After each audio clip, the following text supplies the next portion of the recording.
Salut à tous, bienvenue à nouveau dans l'émission. C'est votre hôte, Danny Haifong. Comme vous pouvez le voir, je suis accompagné de deux amis de l'émission, la journaliste indépendante Rachel Blevins et le commentateur et analyste géopolitique KG No. Merci à vous deux d'être venus aujourd'hui en cette période particulièrement mouvementée. Oui, merci beaucoup de nous recevoir. Ravi d'être avec toi, Danny. Oui, eh bien, commençons. Je pense que la grande nouvelle, bien sûr, c'est que Israël et les États-Unis ont lancé leur guerre d'agression contre l'Iran dans la nuit ou aux premières heures du dernier jour de février. À présent, l'Iran affirme que plus de 200 personnes ont été tuées par ces frappes, dont un massacre horrible dans une école pour jeunes filles d'une petite ville iranienne. Je voulais d'abord poser la question à KG, car la grande information qui circule maintenant concernant la riposte de l'Iran, c'est qu'il y a des rapports selon lesquels le détroit d'Ormuz a été fermé par l'Iran. Cela est rapporté par Reuters, même si je ne peux plus accéder à l'article complet, mais voici un résumé. L'Iran aurait informé les navires qu'il fermait le détroit d'Ormuz, où environ 20% de l'approvisionnement mondial en pétrole pourrait potentiellement être interrompu.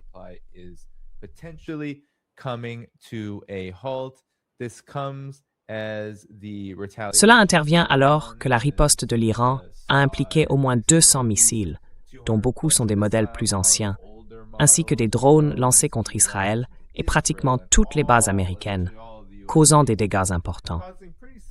L'Iran affirme avoir encore beaucoup d'options sur la table. KG, quelle est votre réponse à tout cela? Quelle est votre réaction? Nous assistons à une guerre totale, essentiellement déclarée par les États-Unis et Israël, et l'Iran réagit rapidement, en moins d'une journée, au point d'en arriver à la fermeture du détroit.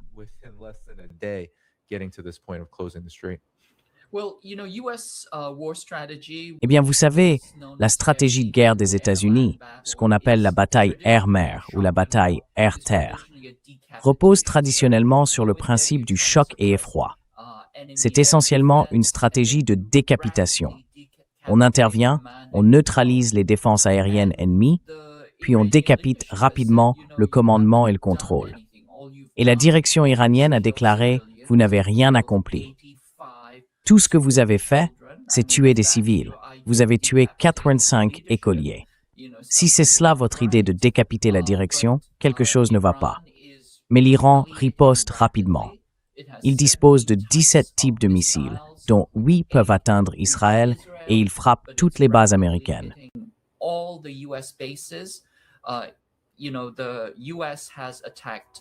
Vous savez, les États-Unis ont attaqué 24 provinces, y compris des villes clés, Tabriz, Téhéran, Qom, Ispahan, Shiraz et bien sûr Minab.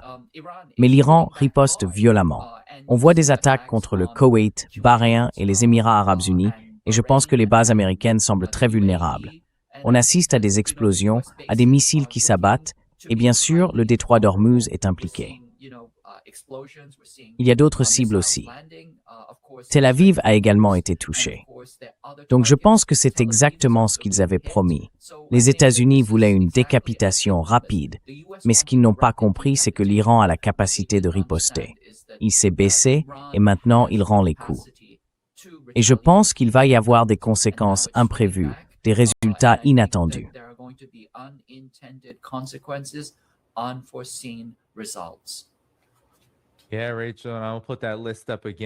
Oui, Rachel, et je vais remettre cette liste à l'écran.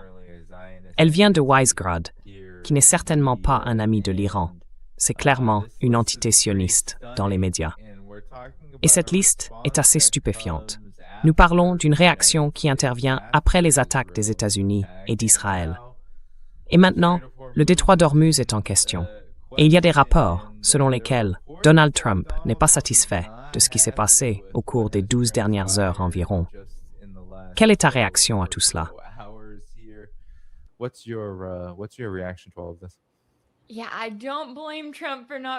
Oui, je ne blâme pas Trump de ne pas être content parce qu'il avait lancé cette grande vidéo de 8 minutes au tout début de tout ça.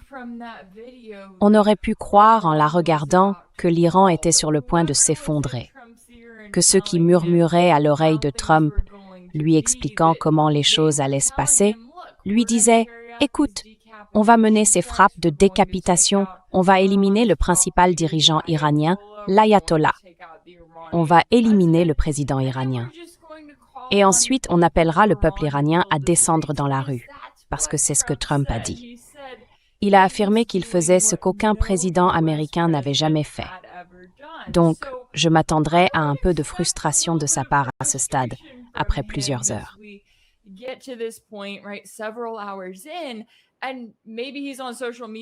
Et peut-être qu'il est sur les réseaux sociaux ou peut-être pas. Mais il regarde autour de lui en se disant « D'accord, nous n'avons pas de confirmation que ces hauts dirigeants iraniens ont été tués. » Au contraire, en réalité, nous n'avons rien entendu de tel. Nous avons entendu des déclarations affirmant que tout le monde est en sécurité, à l'exception de quelques commandants de rang inférieur. Et l'Iran a riposté, ce qui montre que son armée est encore bien intacte. Donc celui qui a donné à Trump le feu vert, le c'est bon, on s'en charge pour l'armée américaine, l'a fait, je pense, un peu trop tôt et avec trop de confiance en pensant qu'il pouvait simplement intervenir et anéantir complètement le gouvernement iranien.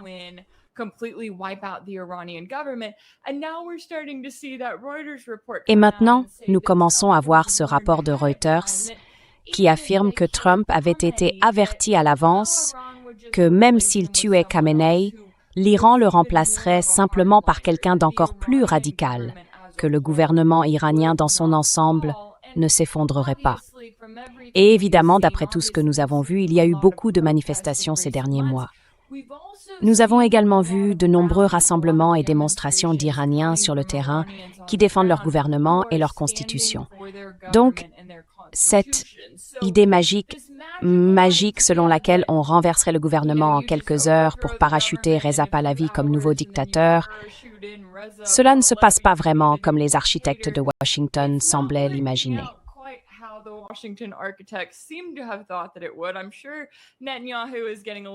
Je suis sûre que Netanyahou commence lui aussi à être un peu frustré.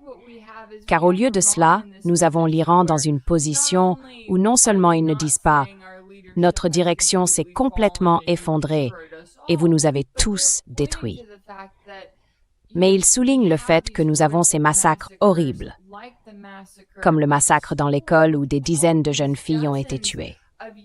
Le fait que les États-Unis et Israël aient choisi de mener l'attaque aujourd'hui, alors que certes les marchés boursiers sont fermés ici aux États-Unis, marque le début de la semaine de travail en Iran. Ces jeunes filles seront donc à l'école.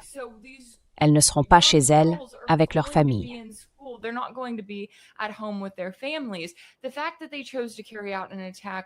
Le fait qu'ils aient choisi de mener une attaque un jour comme aujourd'hui et qu'ils aient visé autant de civils qu'ils l'ont fait, eh bien cela commence à provoquer un retour de flamme pour l'administration Trump. Parce que maintenant, on va sur les réseaux sociaux et on voit toutes ces images et vidéos horribles. Et on les regarde en se disant « Ah oui, c'est un peu similaire à ce qu'on a vu à Gaza », avec ces attaques atroces. Et les États-Unis et l'Iran sont derrière tout cela. Donc, même si certaines monarchies du Golfe se dressent et agissent comme si elles allaient vraiment affronter l'Iran, je regarde la situation et je me dis que, d'un point de vue des relations publiques, cela donne une très très mauvaise image des États-Unis en ce moment.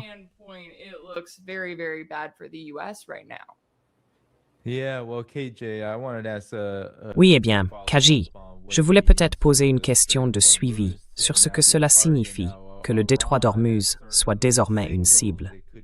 L'Iran a clairement indiqué qu'il pourrait fermer le détroit. Bien sûr, nous verrons comment cela évolue avec le temps.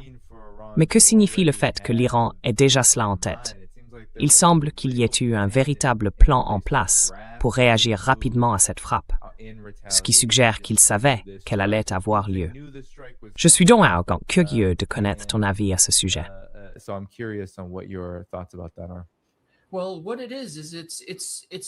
Eh bien, ce que c'est un mouvement presque fatal.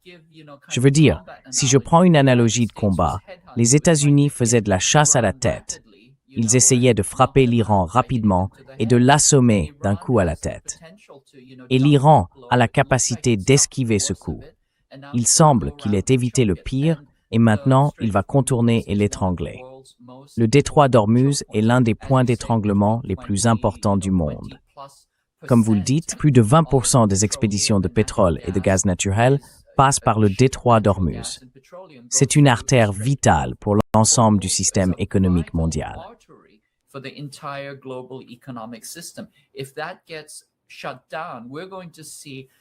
Si cela est interrompu, nous allons assister à des effets économiques en cascade dans tous les secteurs, y compris une hausse du prix du pétrole pouvant atteindre 150, 200, voire davantage par baril. Cela aura des répercussions massives sur l'ensemble de l'économie. Et comme l'a dit l'Iran, c'est ce qui allait se produire. Ils ont envoyé des signaux très clairs indiquant que les bases américaines seraient attaquées, qu'Israël ferait face à des représailles et que le détroit d'Ormuz serait fermé. Et bien sûr, Ansar Allah a également déclaré qu'il prévoyait de fermer le Bab el-Mandeb. Nous assistons donc à cette cascade d'événements d'une manière que je pense Trump n'avait vraiment pas anticipée.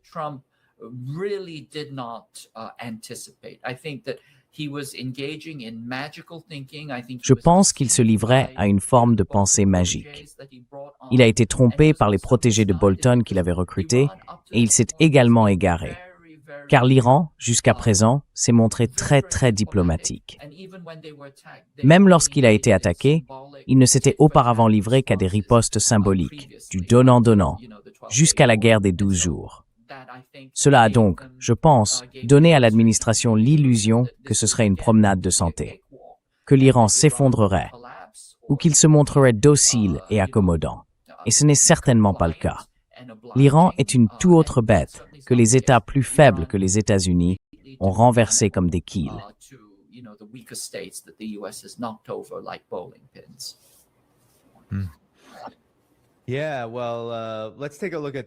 Oui, eh bien, regardons cela, Rachel, et voyons ta réaction.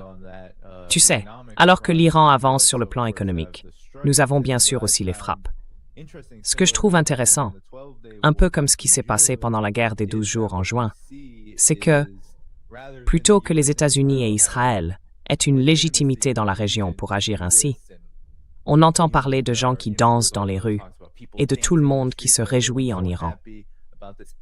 Mais qu'en est-il des populations de la région? Par exemple, à Bahreïn, il y a eu d'énormes frappes, des frappes de missiles continues de l'Iran visant la base de la 5e flotte là-bas et d'autres sites dans ce tout petit pays. Mais regarde comment les gens y ont réagi.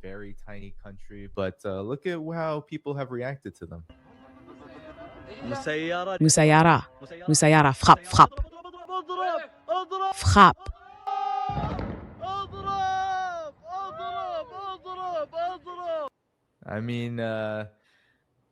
Je veux dire, pas forcément. Il y a des célébrations un peu partout dans la région, semblables à ce que nous avons vu pendant la guerre des 12 jours, dans des endroits comme la Jordanie, où les gens acclamaient les missiles balistiques et hypersoniques de l'Iran qui passaient au-dessus de leur tête à travers les défenses aériennes. Alors, quelle est votre réaction à cela, en particulier sur la question de la légitimité? Car, dans l'ensemble, il semble que, mis à part les dirigeants complaisants de la région, il y ait beaucoup de colère à ce sujet.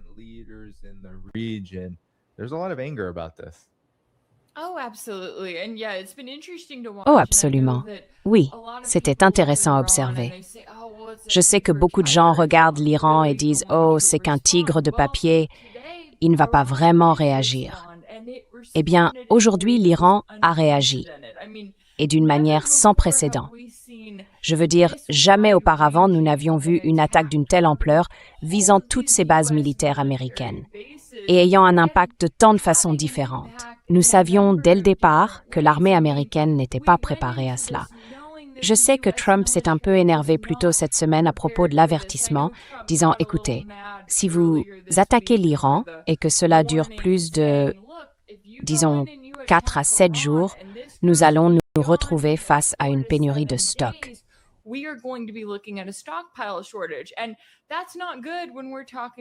Et ce n'est pas une bonne chose quand on parle d'aider l'Ukraine ici et de se préparer au rêve éventuel d'une guerre avec la Chine que, comme vous le savez, les faucons de Washington nourrissent encore.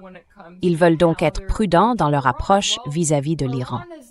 Eh bien, l'Iran a clairement indiqué non seulement qu'il est légitime, mais aussi qu'il fait ce qu'il dit qu'il va faire.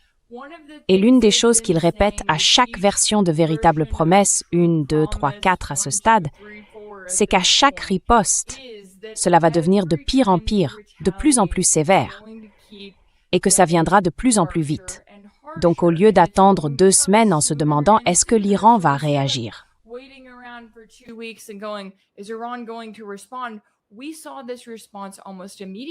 nous avons vu cette réaction presque immédiatement. Et je ne blâme pas les gens de la région d'être enthousiastes, même s'ils savent qu'il y aura de la destruction, d'être enthousiastes à l'idée que l'Iran réponde, car l'Iran est le principal pays qui se tient aux côtés du peuple palestinien, qui s'oppose à un génocide en cours, qui s'affirme face à l'Occident de bien des manières. Et cela ne se fait pas sans évaluer ses capacités et ses options. Je veux dire, nous parlons d'un pays de 92 millions d'habitants. Et même s'il y a des moments où l'on se dit « Oh, ils tiennent tête aux États-Unis », une guerre aurait tout de même un impact sur l'Iran, tout comme elle en aurait un sur la région.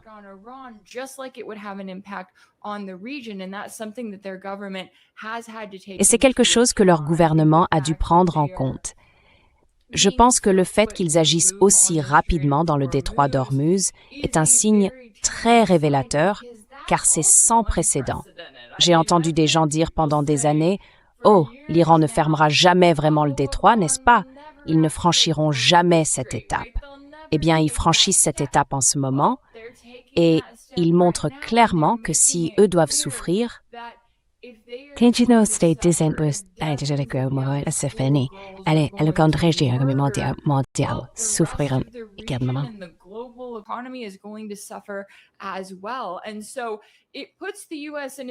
Et donc, cela place les États-Unis et Israël dans une situation très dangereuse, car jusqu'à présent, ils ont négocié en partant du principe que l'Iran n'avait aucune légitimité, que le gouvernement finirait par tomber et que tous les faucons dans leur salle de crise, élaborant différentes stratégies sur la manière dont les choses devraient se dérouler, savaient exactement comment cela se passerait. Eh bien, il semble qu'ils ne savaient pas comment cela allait se dérouler et nous n'en sommes même pas à 24 heures. Je pense donc qu'il reste encore beaucoup de chemin à parcourir, mais je crois aussi que l'Iran montre très clairement qu'il va faire ce qu'il dit qu'il fera. Et cela doit être terrifiant pour les États-Unis et Israël.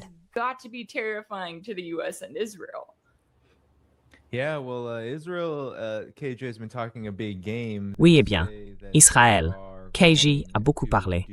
Ils disent qu'ils vont faire cela pendant au moins 4 jours. Je ne sais pas si tu as entendu les noms sophistiqués que les États-Unis et Israël ont inventés pour leurs opérations. Je crois que c'est Fureur épique pour les États-Unis sous l'administration Trump et Lion rugissant pour Israël. Ça sonne bien, fort et effrayant. Mais bien sûr, il y a eu des morts. Qu'est-ce que ce moment t'a révélé jusqu'à présent sur l'image des États-Unis et d'Israël en tant que puissance dominante, censée ne jamais être remise en question d'aucune manière, surtout sur le plan militaire? C'est un peu la zone interdite, surtout pour les États-Unis.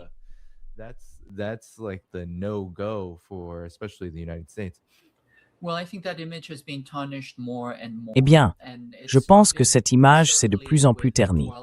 Tout a vraiment commencé avec la guerre de 12 jours, lorsque l'Iran a montré qu'il pouvait riposter, et riposter durement. En réalité, c'est Israël qui a voulu négocier la paix. Maintenant, ils pensent s'être réarmés et veulent y retourner pour décapiter.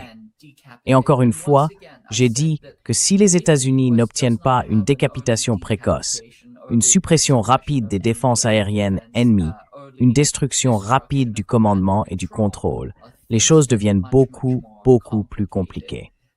Je pense que cela montre que les États-Unis n'ont tout simplement plus la puissance qu'ils avaient autrefois. Ils n'ont plus la force cinétique nécessaire pour bousculer l'Iran comme ils l'ont fait avec d'autres pays plus petits, comme le Panama, la Grenade, le Venezuela, et ainsi de suite. C'est un tout autre jeu.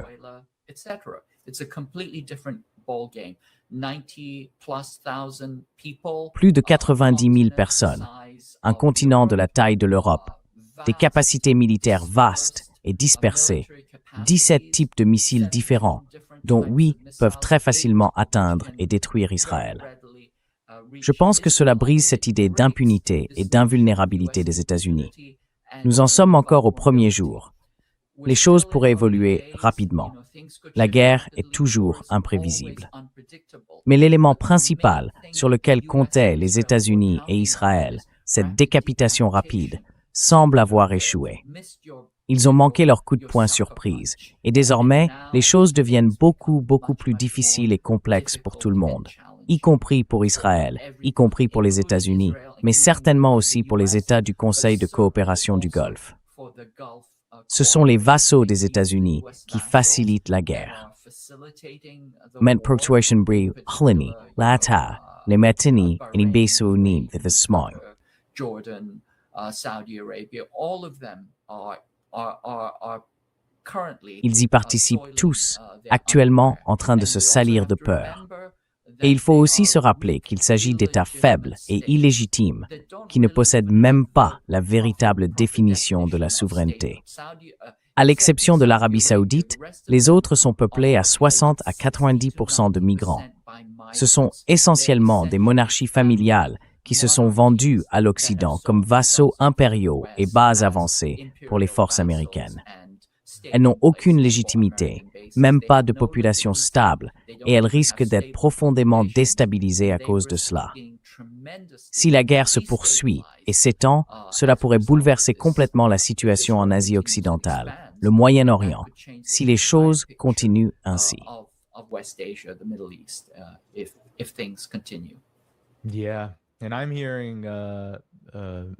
Oui, et j'entends. Tu sais, je viens de voir un article sur Yahoo Finance, Rachel, qui dit que le prix du brut pourrait augmenter de 10 à 20 $ le baril. Cela ferait grimper les prix à 70, 80, voire 90 $, ce qui provoquerait une hausse rapide et une onde de choc économique, un véritable raz-de-marée à travers l'économie américaine et l'économie mondiale dans son ensemble. Mais as-tu quelque chose à ajouter à ce que disait Kaji et sur les conséquences plus larges de cette guerre?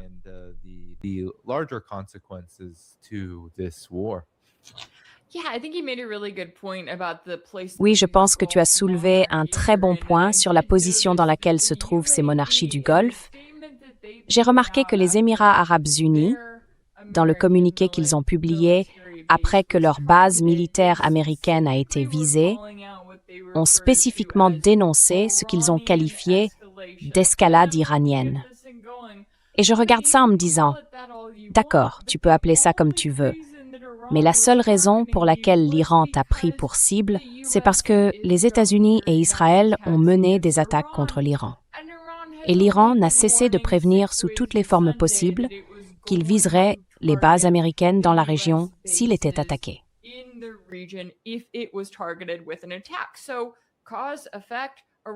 Donc, cause et effet, l'Iran mène cette attaque et maintenant, soudainement, les Émirats arabes unis pointent du doigt l'Iran, disant que c'est eux les responsables, n'est-ce pas?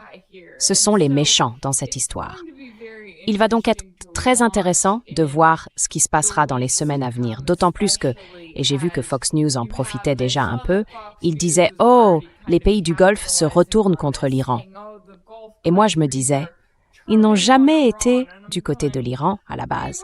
Ils ont toujours été du côté des États-Unis, exactement comme Kaji l'a souligné.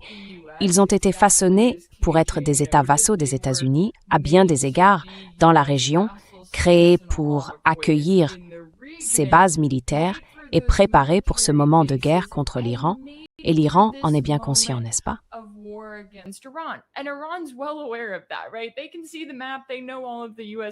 Ils peuvent voir la carte, ils connaissent toutes les bases militaires américaines autour d'eux et ils se préparent à cette guerre depuis longtemps. Pour revenir aux commentaires que vous avez faits sur la situation des prix du pétrole brut, je me demande comment Trump ne prend pas cela en compte, puisqu'il vient de prononcer son discours sur l'état de l'Union mardi dernier. L'une des grandes pressions qui pèsent sur lui concerne le coût de la vie aux États-Unis, n'est-ce pas? Parce que les Américains peuvent se chamailler toute la journée entre démocrates et républicains, mais ce qu'ils veulent savoir, ce sont les prix de l'essence, de la nourriture, du logement, tout.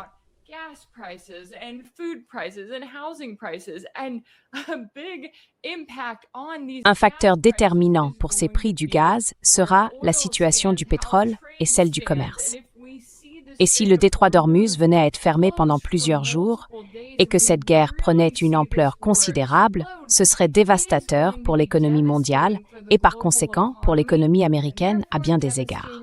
Je pense que l'administration Trump croyait pouvoir intervenir, mener ses frappes de décapitation, se retirer, et se donner l'impression que c'était facile amener l'Iran à soi-disant capituler et à leur accorder l'accord qu'ils voulaient, puis en rester là.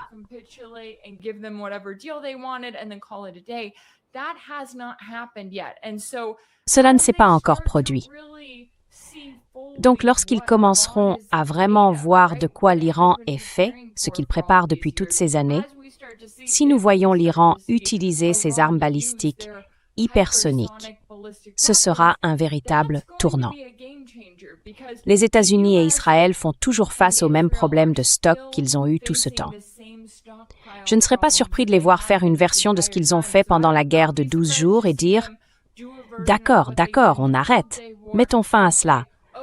Trouvons une sorte de trêve, pas nécessairement un cessez-le-feu, mais une fin des combats. Nous cesserons de vous tirer dessus si vous cessez de riposter contre nous. » Si cela en arrive là, la question sera « Que l'Iran est-il prêt à faire ?»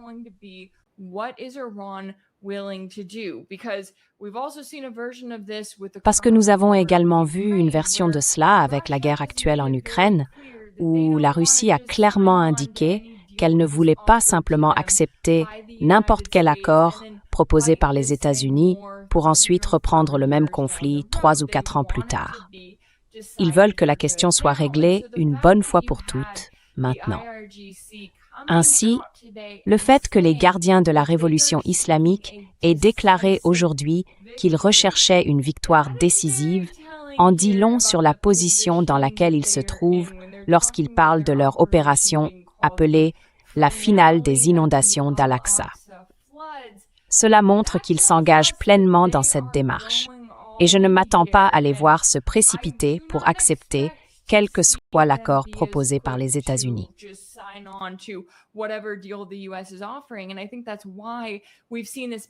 Et je pense que c'est pour cela que nous avons assisté à ces allers-retours dans les négociations, où même après toutes ces séries de discussions indirectes à Genève, l'Iran a clairement fait savoir qu'il n'allait pas simplement signer n'importe quel accord que les États-Unis essayent de lui vendre. Je veux dire, selon les rapports, Steve Witkoff et Jared Kushner ont tenté d'amener l'Iran à accepter de détruire ses propres sites nucléaires. Les mêmes dont Trump s'est vanté pendant plusieurs mois en affirmant que les États-Unis les avaient détruits lors de l'attaque contre l'Iran pendant la guerre de 12 jours.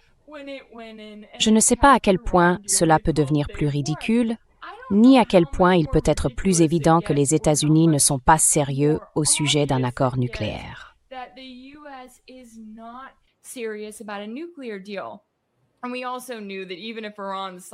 Et nous savions aussi que même si l'Iran acceptait de cocher absolument toutes les cases exigées par les États-Unis, ces derniers trouveraient quand même un moyen de tout saboter par la suite.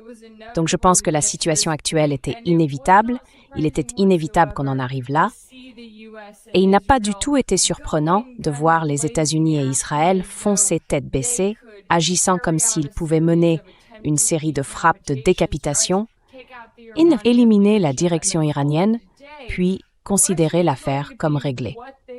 La question, c'est ce qu'ils ont prévu pour la suite, car c'est une grande inconnue pour le moment. Et si Trump commence à perdre patience, comme je le pense, les choses pourraient mal tourner avant d'empirer encore. Disons simplement cela.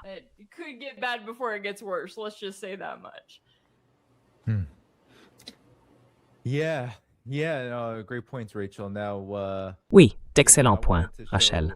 Maintenant, je voulais montrer une partie des dégâts, KJ. Ce sont des dégâts encore relativement mineurs, compte tenu du niveau d'armement que l'Iran montre au début de cette offensive. Mais je vais simplement afficher une partie de ce qui s'est déjà produit aujourd'hui. L'un des faits que les gens ont relevés concerne le Qatar. Un radar d'une valeur d'1 milliard de dollars a été détruit lors d'une frappe iranienne sur des installations américaines là-bas. Cela a mis hors service le système de radar d'alerte précoce.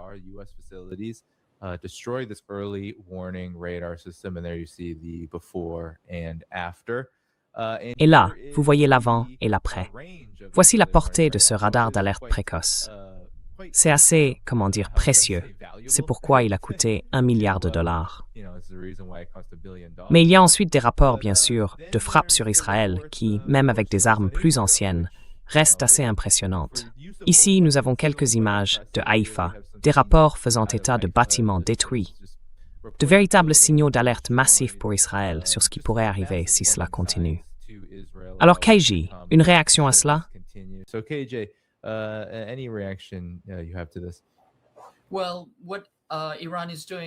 Eh bien, ce que fait l'Iran, c'est ce qu'il a déjà fait auparavant, pendant la guerre de 12 jours. Ils tirent leurs missiles plus anciens, plus lents et moins efficaces comme une sorte de leurre. Leur objectif est simplement d'épuiser les défenses aériennes. Et une fois celles-ci épuisées, et nous savons très clairement que les États-Unis et Israël ont un problème de munitions. David Sling, Iron Dome, THAAD, Arrow, Patriot, SM-3 et SM-6, tous ces systèmes ont des réserves limitées. Les États-Unis n'ont pas la capacité industrielle de soutenir des défenses prolongées ou de longue durée contre les attaques iraniennes qui pourraient potentiellement submerger complètement leur système. Donc, je pense que la première chose à noter, c'est qu'ils viennent tout juste de commencer et qu'ils envoient simplement les rebuts. Une fois qu'ils sentiront que les réserves sont épuisées, ils passeront alors à des attaques bien plus puissantes.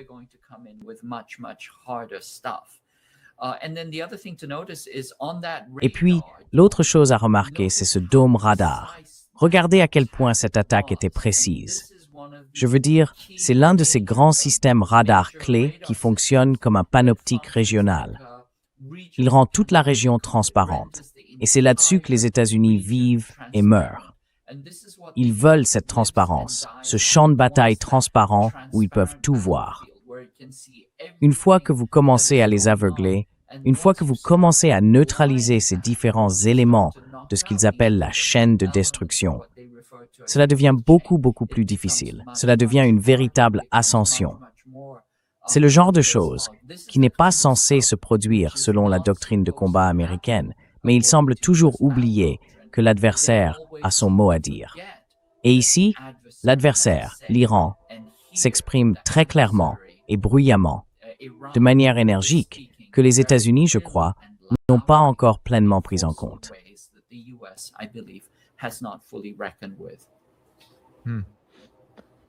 Oui. Oui, et je pense que, alors que nous observons tout cela se dérouler, il est également très remarquable de voir la position dans laquelle se trouve toute la région. Et je sais que nous avons suivi cela au cours des dernières années, n'est-ce pas? En observant la guerre en Ukraine et l'impact qu'elle a eu sur le monde multipolaire, en observant le génocide total visant les Palestiniens et l'impact que cela a eu. Maintenant, nous entrons vraiment dans la prochaine phase de tout cela avec cette guerre. Et je sais que, d'une certaine manière, Trump a envisagé une guerre avec l'Iran comme un objectif qu'il comptait atteindre pendant ce mandat, n'est-ce pas? Il se vante sans cesse d'avoir assassiné le général iranien Qassem Soleimani durant son premier mandat, que, fait notable, l'administration Trump de l'époque avait attiré en Irak sous la promesse de pourparlers.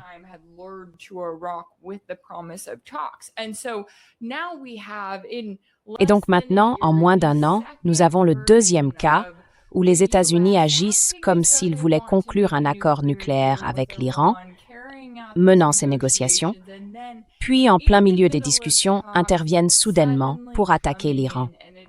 Et je sais que la position dans laquelle se trouve l'Iran l'oblige à examiner la situation et à se demander, d'accord, où allons-nous à partir de là? La prochaine fois que les États-Unis reviendront en disant, comme par magie, qu'ils veulent discuter, l'Iran ne sera peut-être pas disposé à venir à la table de la même manière, surtout compte tenu des dégâts que les États-Unis ont causés, ont tenté de causer et tenteront probablement encore de causer à l'encontre de l'Iran à mesure que nous avançons dans cette situation. Et je pense que le fait que, vous savez, nous ayons eu certains rapports,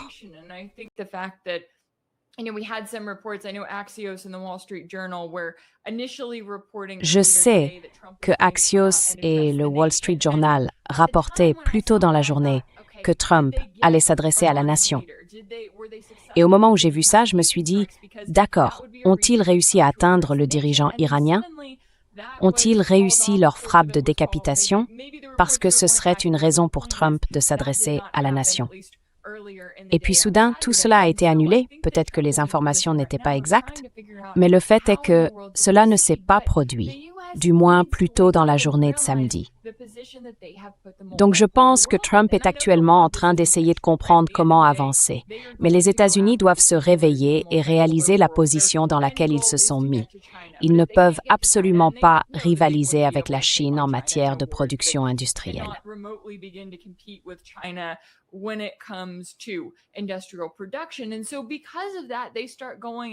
Et donc, à cause de cela, ils commencent à s'en prendre aux autres piliers du monde multipolaire, comme disons l'Iran ou le Venezuela, ou du moins à tenter quelque chose contre la Russie.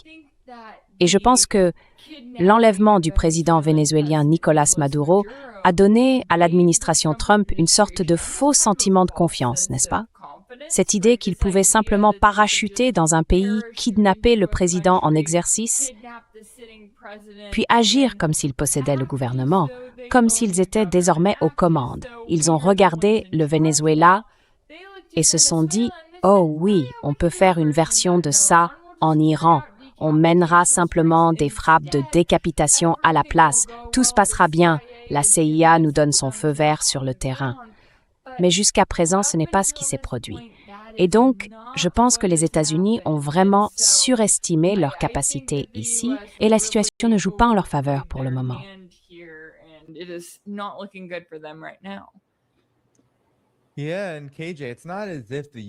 Oui, et KJ, ce n'est pas comme si les États-Unis et Israël n'avaient pas causé de dégâts. Ils ont tué beaucoup de gens en très peu de temps. C'est pourquoi ils sont connus. Il y a beaucoup de vidéos et de rapports sur la manière dont ils l'ont fait. Ils lancent, ils tirent depuis l'espace aérien irakien. J'ai vu des missiles Tomahawk être tirés au-dessus de l'espace aérien kurde, depuis le territoire syrien. Toutes sortes de rapports expliquent comment cela s'est produit. Ce n'est pas le même genre de... Enfin, je ne sais pas si tu te souviens, pendant la guerre de 12 jours, KJ, on parlait beaucoup du fait qu'Israël contrôlait l'espace aérien après cette attaque surprise qu'ils ont menée en juin 2025. Ce n'est pas le récit dominant maintenant, en réalité. Il semble que l'administration Trump ait du mal à élaborer un récit cohérent sur ce qui se passe. Et les médias ne sont pas contents, honnêtement, de ce qui se passe.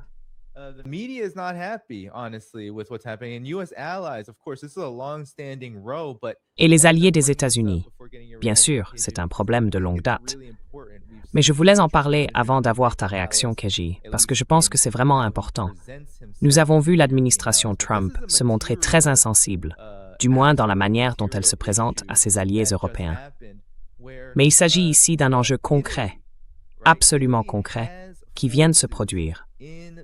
L'Italie, n'est-ce pas? L'Italie a des forces sur les bases que les Iraniens frappent en ce moment.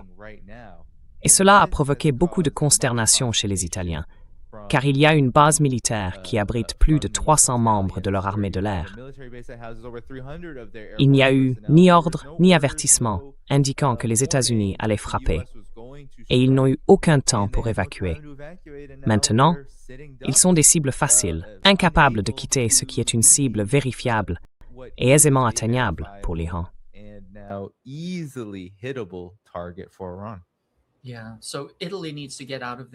Oui, donc l'Italie doit sortir de là aussi vite que possible. Et il en va de même pour tous les autres pays.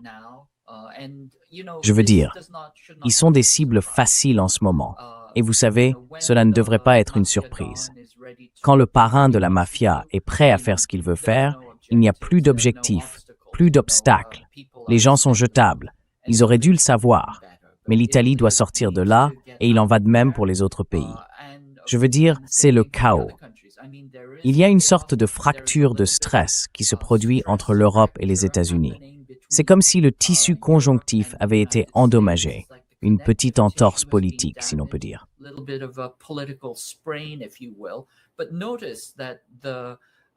Mais remarquez que l'Allemagne, la France et le Royaume-Uni, les E3, sont sortis avec une déclaration pour condamner l'Iran. Vous savez, un non-sens absolu et complet.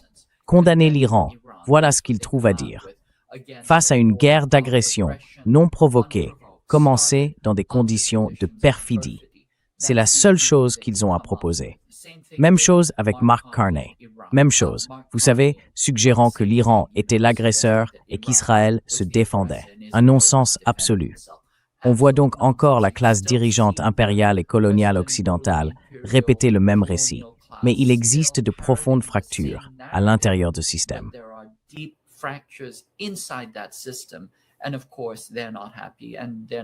Et bien sûr, ils ne sont pas contents. Ils ne sont pas contents des risques qu'on les oblige à supporter.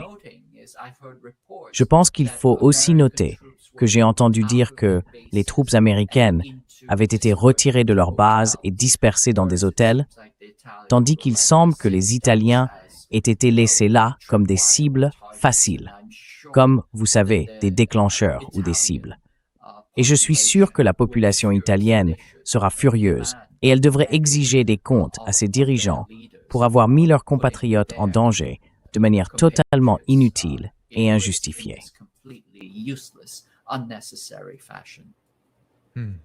Oui, Rachel, à toi.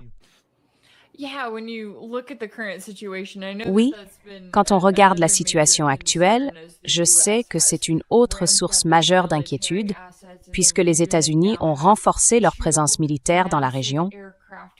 Ils disposent désormais de 2 immenses porte-avions à proximité.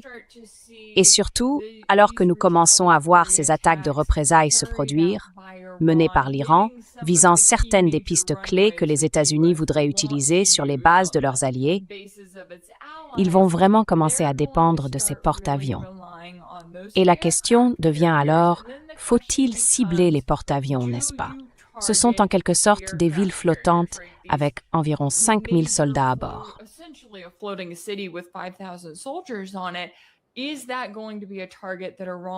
Est-ce que cela va devenir une cible que l'Iran pourrait frapper ou, vous savez, quelqu'un d'autre dans la région, quelqu'un d'autre faisant partie de l'axe de la résistance qui pourrait s'y rallier? Et vont-ils lui infliger des dégâts majeurs?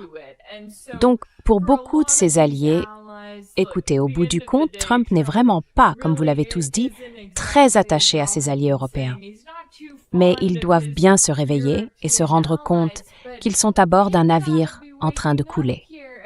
S'il ne s'agissait pas déjà de couper la Russie, leur voisine sur le même continent, en interrompant les approvisionnements énergétiques qu'ils obtenaient facilement et à bas prix de la Russie, c'était pour ensuite dépendre essentiellement de ce que les États-Unis voulaient bien leur donner.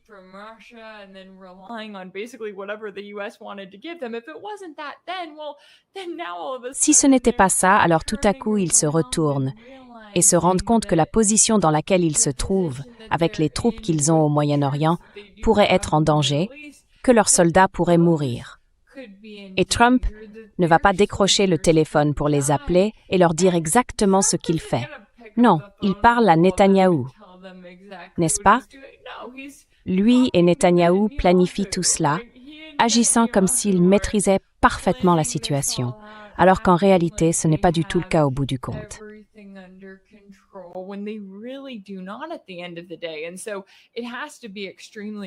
Il est donc extrêmement inquiétant de voir que ces alliés européens subissent également des pressions pour réduire leur dépendance à la Chine, parce que les États-Unis leur ont dit « Vous devez être de bons petits États vassaux. Voici avec qui vous pouvez commercer et voici avec qui vous ne pouvez pas. » Le seul problème, c'est que les États-Unis ne disposent pas du tout des ressources des pays avec lesquels ils essaient de pousser les États européens à rompre complètement leurs liens. Je pense donc que pour beaucoup de ces pays, ils doivent regarder l'Iran en ce moment et se dire « D'accord, voilà pourquoi l'Iran en est là, parce que l'objectif des États-Unis était d'isoler l'Iran du reste du monde en essayant de lui nuire économiquement. » Nous avons d'ailleurs entendu le secrétaire au Trésor, Scott Bessent, se vanter du fait que les États-Unis avaient délibérément manipulé la monnaie iranienne et que cela était directement lié aux manifestations.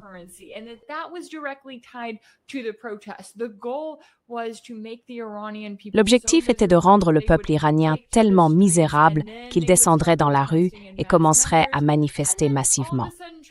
Et puis, tout à coup, Trump se met sur les réseaux sociaux et dit aux manifestants iraniens « Nous sommes à vos côtés ». Eh bien, cela n'a pas fonctionné. Je commence à être de plus en plus inquiet, je dois dire, en regardant la situation évoluer, car tout ce que les États-Unis ont tenté a échoué jusqu'à présent. Cela me fait craindre qu'ils envisagent d'intensifier les frappes, en visant encore davantage les civils qu'ils ne le font déjà, ou peut-être de recourir à une sorte d'option nucléaire. C'est extrêmement préoccupant, car lorsqu'un empire, ou dans le cas d'Israël, un État sioniste est acculé, il devient vraiment dangereux.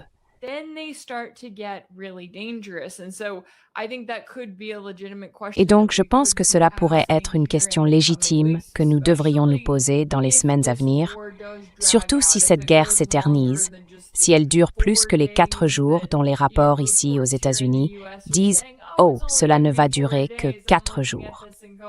Je regarde la situation et je me dis que je n'en suis pas si sûre.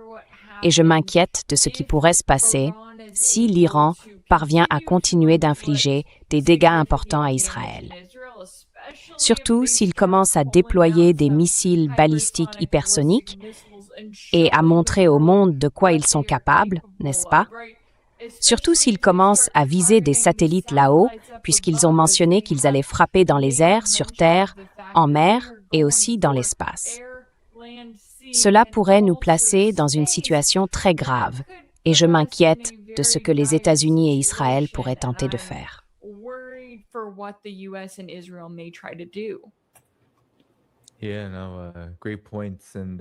Oui, très bon point. Et je voulais en venir à Israël, Kaji, parce que je ne sais pas si tu as vu les rapports.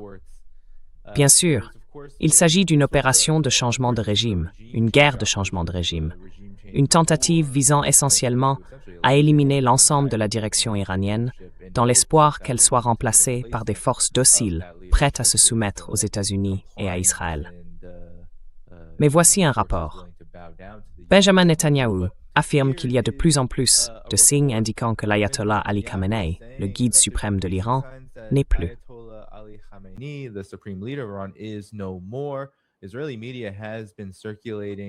Les médias israéliens ont diffusé cet argument tout au long du premier jour de la guerre, affirmant que le guide suprême avait été éliminé et qu'ils avaient réussi cette opération. Cela est désormais présenté comme une grande victoire, bien que je pense que si c'était vrai, il y aurait d'énormes répercussions. L'Iran ne l'a pas encore confirmé et l'a même nié à plusieurs égards. Mais on voit aussi que Netanyahou part, il ne reste pas en Israël. Israël a été frappé, comme nous l'avons déjà montré ici, au cours de ce premier jour de guerre.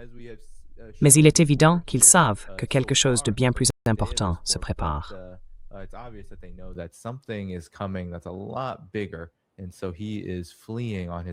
Et donc, il s'enfuit à bord de son avion présidentiel vers l'Europe. Kaji, peut-être pouvons-nous parler d'Israël ici, car nous avons entendu des rapports selon lesquels Israël devait être mis en avant afin que cela paraisse politiquement plus avantageux pour les États-Unis de frapper. Puis, en consultant les rapports et en voyant les images, nous avons constaté qu'Israël avait frappé le premier, du moins selon les premiers comptes rendus. Mais nous avons ensuite vu immédiatement que l'US Air Force était là avec eux, et les médias ont qualifié cela de frappe conjointe. C'est donc fondamentalement différent, et Israël agit clairement d'une manière différente de celle observée pendant la guerre de 12 jours. Quelle est votre analyse de la situation?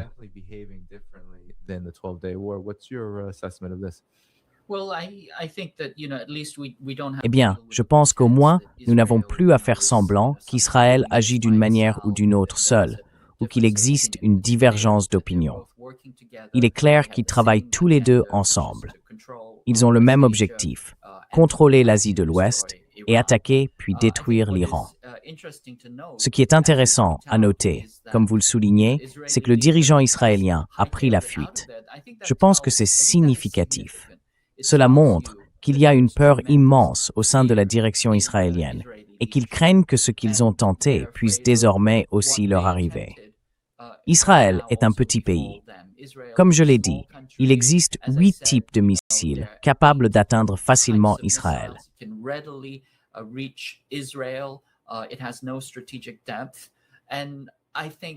Il n'a aucune profondeur stratégique. Et je pense qu'au départ, ils ont vraiment cru que le grand dirigeant, Ali Khamenei, avait été mis hors de combat. De toute évidence, il y avait des images de ce complexe qui avait été frappé avec une force extrême. Mais je ne pense pas que ce soit le cas. Si c'était vrai, nous en entendrions davantage.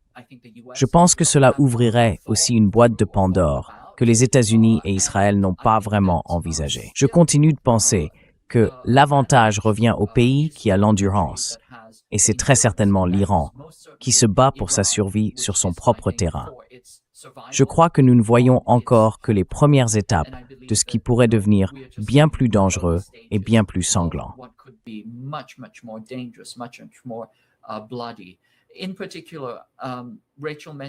En particulier, Rachel a mentionné les porte-avions. S'il y a une leçon que nous avons tirée de la guerre en Ukraine, c'est qu'il ne faut pas concentrer ses forces. Il faut les disperser. Dans ce domaine de la guerre à distance, il ne faut jamais concentrer ses forces. Un porte-avions, c'est la concentration de 5000 soldats. C'est en somme potentiellement un cercueil flottant. Je pense que les États-Unis doivent en tenir compte. L'autre point que Rachel a soulevé et que je trouve très important à examiner est le suivant. S'ils se retrouvent à court d'options ou subissent une défaite importante, comment Israël réagira-t-il?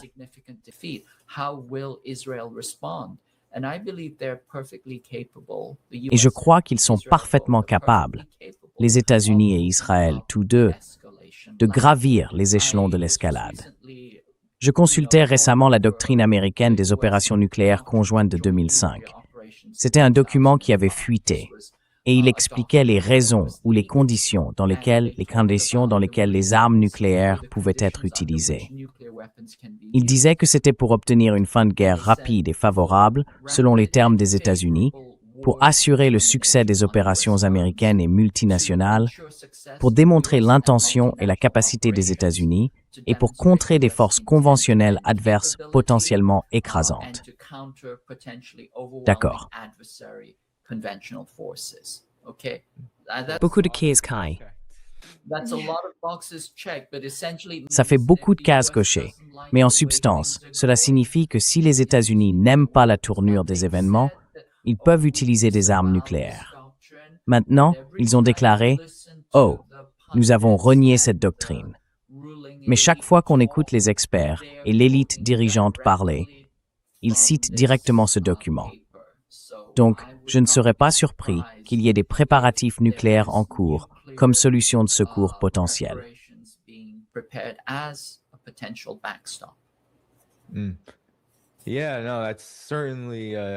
Oui, non, c'est certainement une perspective terrifiante. Mais je pense qu'il faut la prendre très au sérieux et de manière réaliste. Étant donné que nous savons déjà, Rachel, avant que Donald Trump n'autorise cela, ou quelle qu'en soit la manière, je veux dire, nous ne connaissons pas encore toute l'histoire. Nous savons que Trump a donné son feu vert à cette opération. Nous savions déjà que la plus grande crainte du Pentagone était de manquer d'équipement, de munitions, de défense aérienne, de tout ce qu'ils ont mis en place dans la région pour détruire l'Iran, craignant en effet que ces ressources ne soient pas infinies. Nous l'avons vu pendant la guerre de 12 jours. Mais cette fois, si le conflit devait durer et s'enliser, d'autres problèmes pourraient survenir. Il pourrait ne plus rien avoir à tirer sur l'Iran.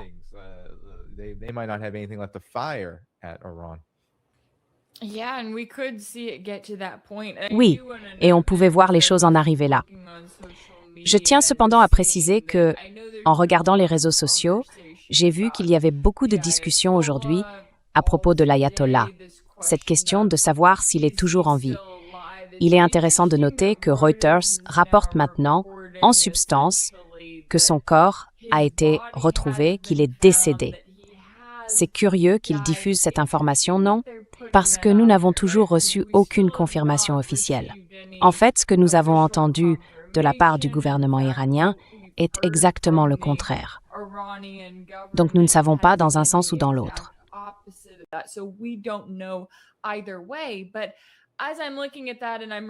Mais en regardant cela, je me souviens de l'autre rapport de Reuters qui disait que si l'on tuait le principal dirigeant iranien, il serait simplement remplacé par quelqu'un d'encore plus radical, n'est-ce pas? Quelqu'un qui poursuivrait le gouvernement iranien, ou comme ils aiment l'appeler, le régime iranien. Cela me frappe vraiment, car je pense que Netanyahou et Trump, dans leur plan et leur manigance, pensaient qu'il suffisait d'éliminer l'ayatollah, puis le président iranien, peut-être quelques autres chefs militaires, et que ce serait terminé. Les gens descendraient dans la rue, on considérerait l'affaire réglée, et on aurait un changement de régime officiel. Nous n'en avons pas vu la preuve.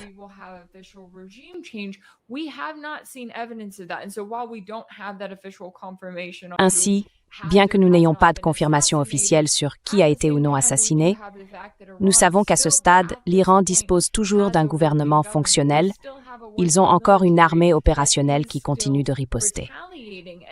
Donc, évoquer l'idée que les États-Unis et Israël ont surestimé leur pouvoir, cette idée selon laquelle il suffirait de faire un seul geste, de tuer une seule personne, et que toutes les autres pièces du puzzle s'emboîteraient, c'est pas révélé exact. Ce qui est donc probable, c'est que les États-Unis et Israël vont estimer devoir mener d'autres attaques, devoir pour ainsi dire riposter à la riposte de l'Iran, comme ils le disent.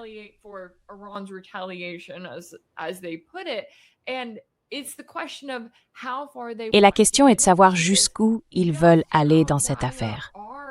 À quel point les stocks d'armes sont-ils critiques ici aux États-Unis et pour tous nos alliés que nous armons à travers le monde, ou plus précisément pour tous nos États vassaux? Parce que Trump l'a dit, il l'a dit pendant son discours sur l'état de l'Union, et il l'a répété dans cette vidéo de 8 minutes qu'il a publiée au début de tout cela, dans la nuit, lorsque les États-Unis et Israël attaquaient l'Iran. Il a déclaré que l'Iran travaillait sur des missiles qui menacent les États-Unis, non seulement les bases militaires, mais aussi le territoire américain. Et il a donc tenté cette sorte d'effort de la dernière chance pour convaincre le monde que l'Iran représente une menace majeure.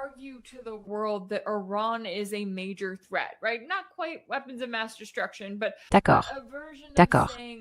Pas vraiment des armes de destruction massive, mais une façon de dire que l'Iran menace les États-Unis.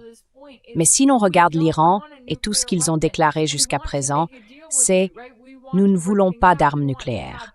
Nous voulons conclure un accord avec vous, nous voulons arranger les choses, nous voulons entretenir des relations pacifiques et même commercer avec les États-Unis, si c'est possible. »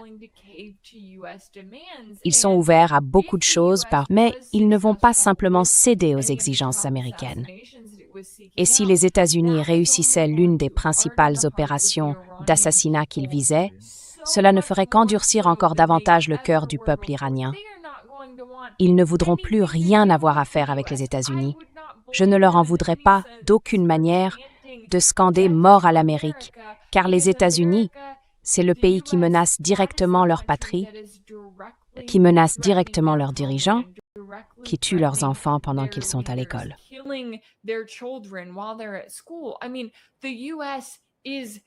Je veux dire, les États-Unis prennent cette terreur et la ramènent chez le peuple iranien.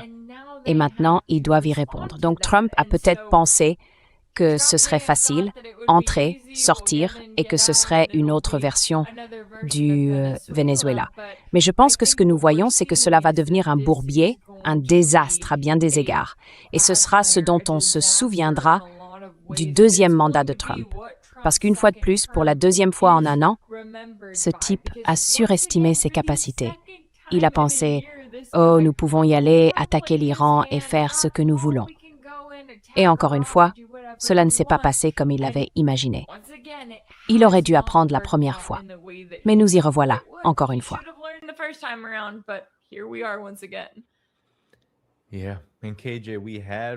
Oui. Et KJ, nous avons eu des rapports, rapport après rapport, affirmant que l'Iran préparait l'ensemble de sa direction, en particulier au niveau militaire, à l'éventualité d'une décapitation. Autrement dit, ils avaient tous reçu l'ordre et la formation nécessaires pour garantir que les opérations se poursuivent quoi qu'il arrive. Et ensuite, quand on pense à l'éventuel assassinat de l'ayatollah Al-Khamenei, on parle d'une fureur qui pourrait s'intensifier et se propager dans toute la région, surtout parmi la population chiite, étant donné qu'il est considéré comme peut-être la deuxième figure la plus importante du monde musulman. Alors, qu'en penses-tu? Il semble, comme le disait Rachel, qu'il y a toujours cette attente qu'un événement de ce genre va briser le dos d'un pays comme l'Iran. Mais il semble qu'il y ait eu tellement d'avertissements auparavant, indiquant que cela ne pas être si extant que cela pourrait ne pas être le cas, qu'ils aient réussi ou non dans cette tentative.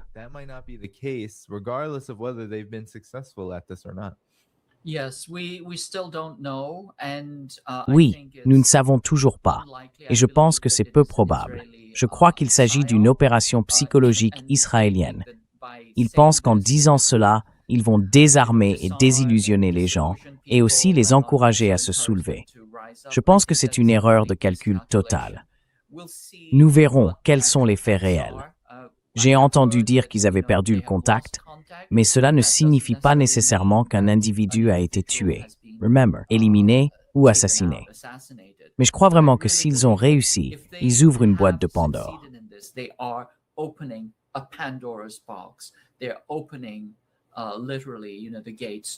Ils ouvrent littéralement les portes au chaos et à la catastrophe dans toute la région. Et je pense que cela s'inscrit aussi dans cette idée qu'ils cherchent une solution miracle, une solution facile et rapide qui réglerait tout. Mais cela ne se passera tout simplement pas ainsi. Je crois que des évaluations des services de renseignement ont indiqué que même si le guide suprême était tué lors d'une opération, cela ne ferait que permettre aux durs du CGRI de prendre le pouvoir et de revenir avec des positions encore plus radicales.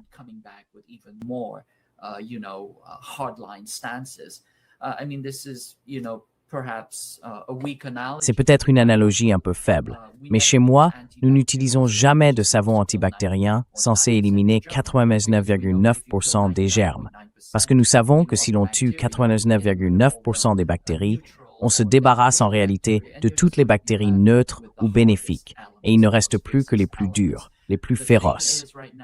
Le fait est qu'en ce moment, l'Iran se trouve dans un état où s'il n'est pas détruit, il deviendra plus fort. Et il devient effectivement plus fort. Chaque fois que les États-Unis s'en prennent à lui, il devient simplement plus endurci, plus capable de résister. Plus on martèle le fer, plus il devient trempé et solide.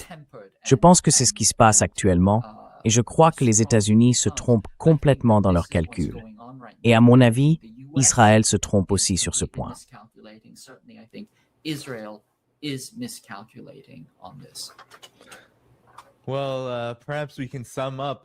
Eh bien, peut-être pouvons-nous résumer cette question sur les implications plus larges.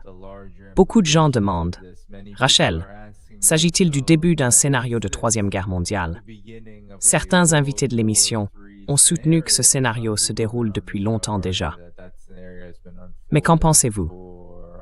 La Troisième Guerre mondiale vient-elle tout juste de commencer? Maintenant que nous voyons l'ampleur des répercussions et des implications de cette guerre d'agression criminelle menée par les États-Unis et Israël contre l'Iran.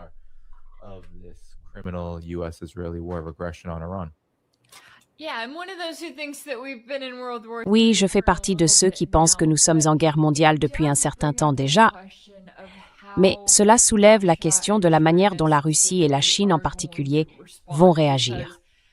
Parce qu'au bout du compte, si elles perdent l'Iran, ce sera extrêmement préjudiciable pour toutes les deux.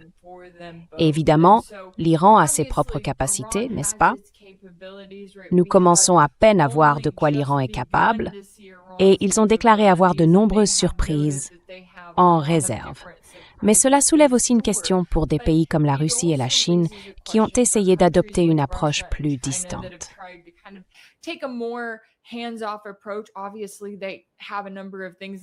Évidemment, ils ont un certain nombre de choses à gérer chez eux et ils font face à des problèmes que les États-Unis ont délibérément provoqués.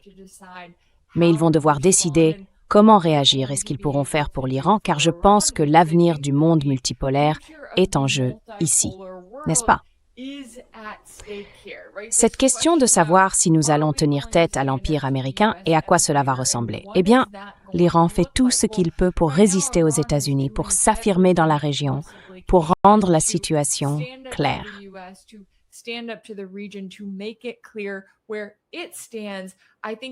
Je pense que ce sera un moment très décisif pour le monde multipolaire, de la même manière que la guerre en Ukraine a été un moment décisif pour la Russie et pour la façon dont elle a géré les États-Unis, l'Empire américain étant un véritable tyran complet et total. Nous sommes maintenant dans une situation où nous regardons l'Iran, où nous voyons comment ils se tiennent debout, et la question est de savoir qui va se tenir à leur côté. Qui va dire aux États-Unis que cela n'est pas acceptable, qu'ils ne peuvent pas continuer ainsi? Et qui, au bout du compte, va joindre le geste à la parole? Parce que depuis des décennies, les États-Unis sont l'Empire. S'ils veulent renverser un gouvernement, ils le font.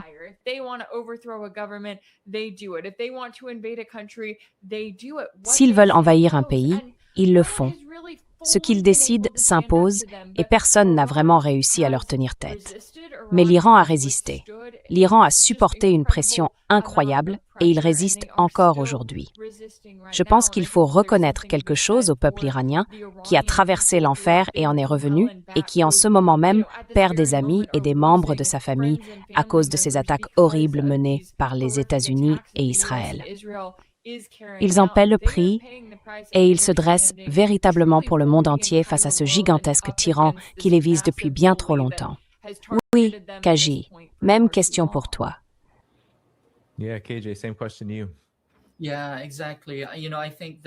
Oui, exactement. Tu sais, je pense qu'on peut voir les manœuvres et l'intention de la classe Epstein, qui ne voit aucun problème à anéantir 85 écoliers, des enfants qui allaient simplement à l'école, consciencieusement. On peut voir le sang sur leur sac à dos déchiré. C'est cela, ce contre quoi nous luttons. Il y a cette croyance fondamentale, cette crise de légitimation qui frappe l'Occident impérial. Ils ont peur que leur pouvoir décline, et ils en viennent à une violence extrême, ouverte et nue. Ils ne prennent même plus la peine de la dissimuler. On ne nous accorde même plus la courtoisie de nous mentir. Ils interviennent simplement et font ce qu'ils veulent. Les faibles subissent ce qu'ils doivent, les forts font ce qu'ils veulent. Mais je tiens à souligner qu'à l'heure actuelle, les États-Unis n'ont pas déployé de concentration significative de troupes au sol.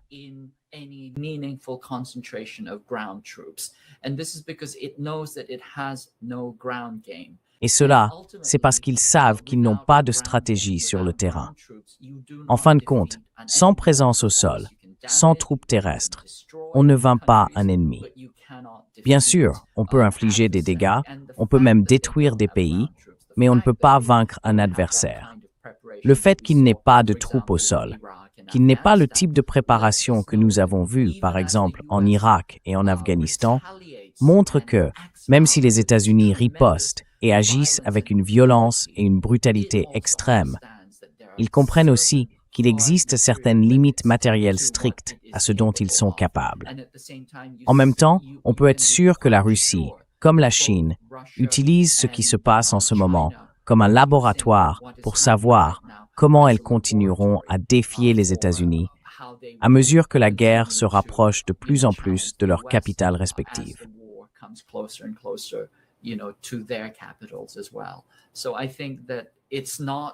Donc je pense que ce n'est pas une cause perdue. Je pense que c'est important. Je pense que la chose la plus importante en ce moment, c'est que les populations du Nord global freinent leur gouvernement, les interpellent, empêchent les États-Unis de continuer à faire monter les tensions et les amènent à retrouver la raison. L'Iran n'a jamais été une menace pour les États-Unis. Il ne possède pas d'armes nucléaires. Il n'a aucune intention d'en avoir. Il ne représentait aucun danger pour les États-Unis. C'est une guerre d'agression totalement non provoquée et injustifiée, menée pour des ambitions impérialistes. Et nous devons être présents dans la rue, au téléphone, de toutes les manières et par tous les moyens possibles pour tenter d'empêcher que cela ne s'aggrave davantage. Les États-Unis doivent s'arrêter immédiatement.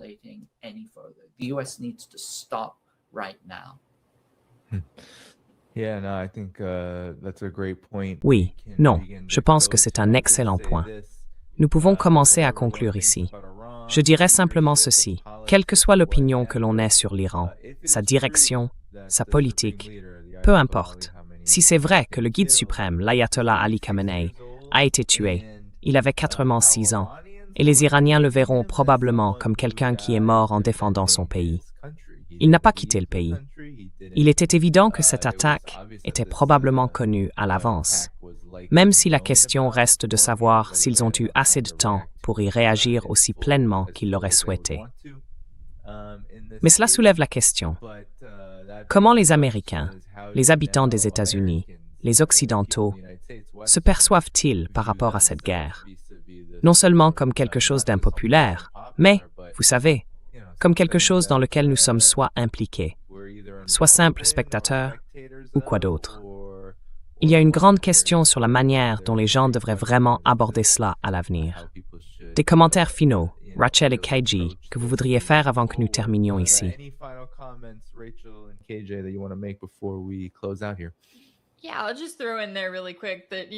Oui, je vais juste ajouter rapidement que si l'on revient à la soi-disant guerre contre le terrorisme, on se souvient à quel point le gouvernement américain et les médias américains ont travaillé dur pour vendre cette idée d'armes de destruction massive, pour vendre cette idée selon laquelle le peuple américain, après le 11 septembre, allait de nouveau être attaqué. C'est ainsi qu'ils ont vendu la guerre en Irak. Quand on regarde cette guerre contre l'Iran, le gouvernement américain n'a même pas vraiment essayé. Je veux dire, les arguments de Trump, on peut les vérifier un par un, concernant la volonté de l'Iran d'obtenir une arme nucléaire, ou le danger que l'Iran représenterait pour les États-Unis, ou même le danger que l'Iran représenterait pour les troupes américaines dans la région, que les États-Unis ont délibérément placées autour de l'Iran.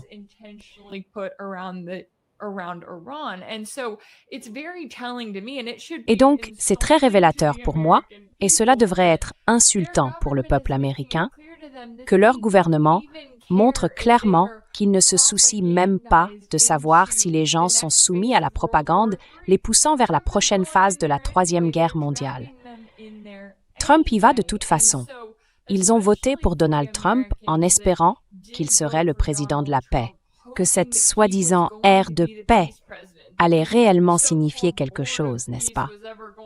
L'idée que Trump allait mettre fin à l'une de ces guerres ou même tenir ses promesses concernant cette longue liste de conflits qu'il prétend avoir résolus, les personnes qui y ont sincèrement cru sont précisément celles qui doivent commencer à faire pression sur l'administration Trump, sur les républicains et aussi sur les démocrates. Parce qu'au bout du compte, comme on l'a vu lors de son discours sur l'État de l'Union, il n'était pas très satisfait de Trump à bien des égards, mais ils étaient tous favorables à une attaque contre l'Iran. Et cela est très révélateur, ou du moins cela devrait l'être, pour le peuple américain.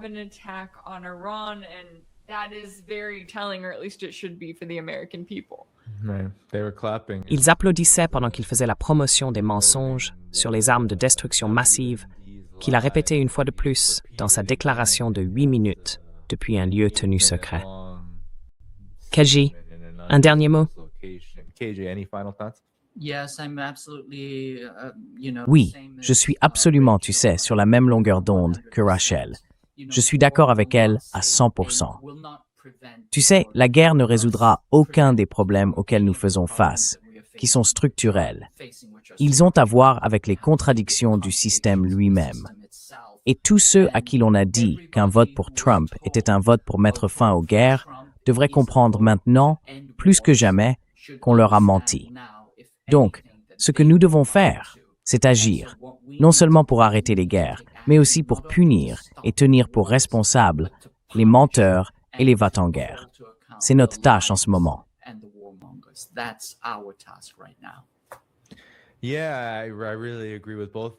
Oui, je suis vraiment d'accord avec vous deux. J'espère sincèrement que ce moment pourra démontrer que lorsqu'il s'agit de l'Empire et de l'impérialisme américain, plus la carotte est grosse, plus le bâton est dur. Chaque fois que nous traversons cela, que ce soit avec une figure comme Donald Trump, 2 fois, ou Obama, 1 fois, nous pouvons les nommer encore et encore.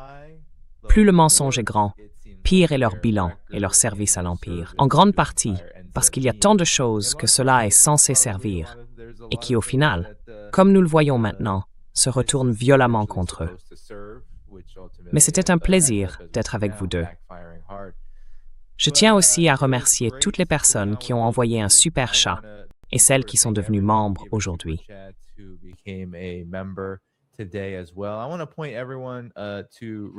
Je veux inviter tout le monde à aller voir la chaîne YouTube de Rachel, indiquée dans la description de la vidéo.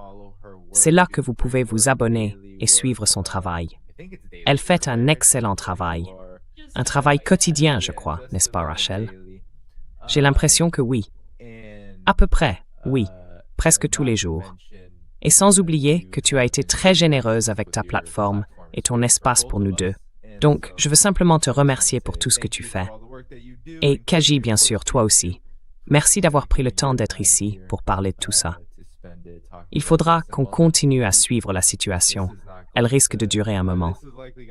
Quelque chose que vous voudriez dire au public avant qu'on termine, vous deux.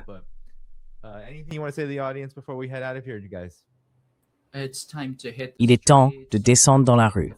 Il est temps de décrocher le téléphone. Il est temps d'agir. Il est temps de tout donner pour arrêter la machine de guerre. Oh, désolé, Rachel. Vas-y, je t'en prie. Oh, j'allais justement dire la même chose que KJ. Je n'aurais pas pu le dire mieux.